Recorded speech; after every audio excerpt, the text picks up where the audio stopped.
Bismillahirrahmanirrahim. Assalamualaikum warahmatullahi wabarakatuh. Kami dari kelompok 1 akan memaparkan hasil makalah kami yang berjudul Prinsip-prinsip dan perkembangan sistem keuangan syariah, yang disusun oleh Elvina Sari, Rahmat Ramadan, dan Jamal Afdillah. Baiklah,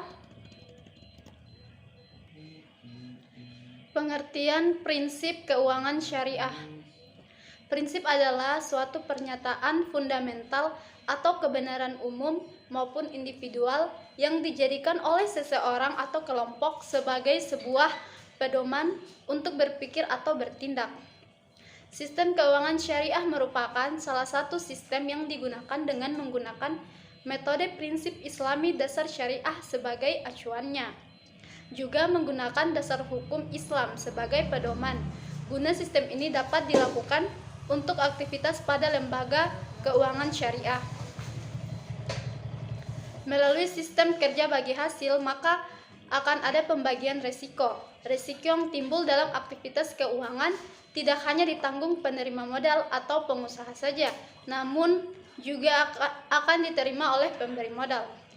Selanjutnya, prinsip-prinsip sistem keuangan syariah. Berikut adalah beberapa prinsip sistem keuangan Islam sebagaimana diatur dalam Al-Quran dan As-Sunnah. Yang pertama yaitu pelarangan riba. Riba didefinisikan sebagai kelebihan atas sesuatu akibat penjualan ataupun pinjaman. Riba atau ribit atau menurut bahasa Yahudi telah dilarang tanpa adanya perbedaan pendapat di antara para ahli fikih. Riba merupakan pelanggaran atas sistem keadilan sosial, persamaan dan hak atas barang. Kemudian yang kedua adalah pembagian resiko. Hal ini merupakan konsekuensi logis dari pelanggaran riba yang menetapkan hasil bagi pemberi modal di muka. Sedangkan melalui pembagian resiko maka pembagian hasil akan dilakukan di belakang yang besarannya tergantung dari hasil yang diperoleh. Selanjutnya adalah menganggap uang sebagai modal potensial dalam masyarakat, industri dan perdagangan yang sedang berkembang saat ini atau konvensional. Fungsi uang tidak hanya sebagai alat tukar saja, tetapi juga sebagai komoditas atau hajat hidup yang sifatnya terbatas dan sebagai modal potensial.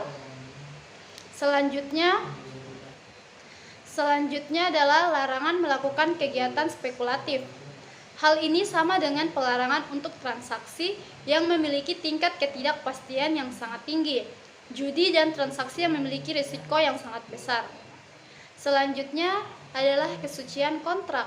Oleh karena Islam menilai perjanjian sebagai suatu yang tinggi nilainya, sehingga seluruh kewajiban dan pengungkapan yang terkait dengan kontrak harus dilakukan.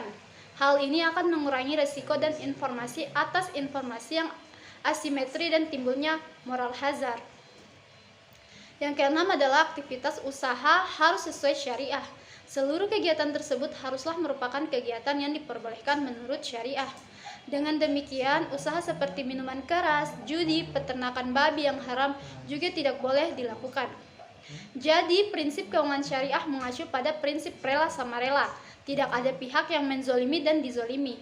Hasil usaha muncul bersama biaya dan untung muncul bersama resiko. Selanjutnya, saya serahkan ke pemateri berikutnya. Perkembangan sistem keuangan syariah.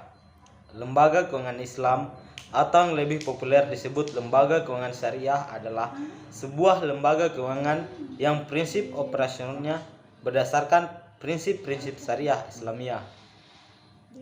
Dalam operasionalnya, lembaga keuangan Islam harus menghindar dari riba, gharar, dan maisir.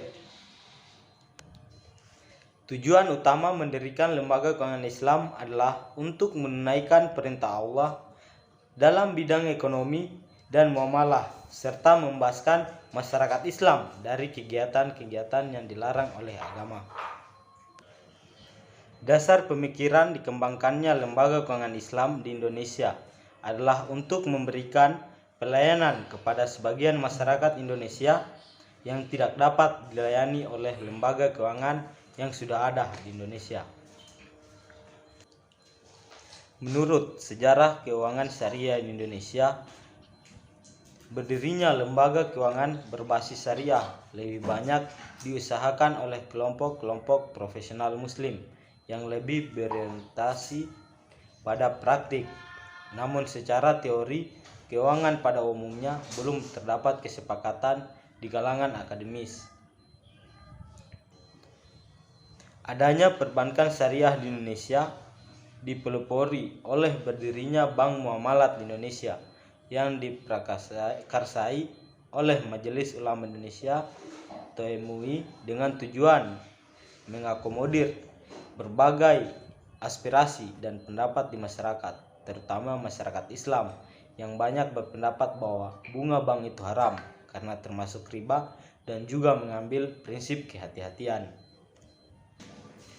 Mungkin itu saja yang bisa saya sampaikan. Wassalamualaikum warahmatullahi wabarakatuh.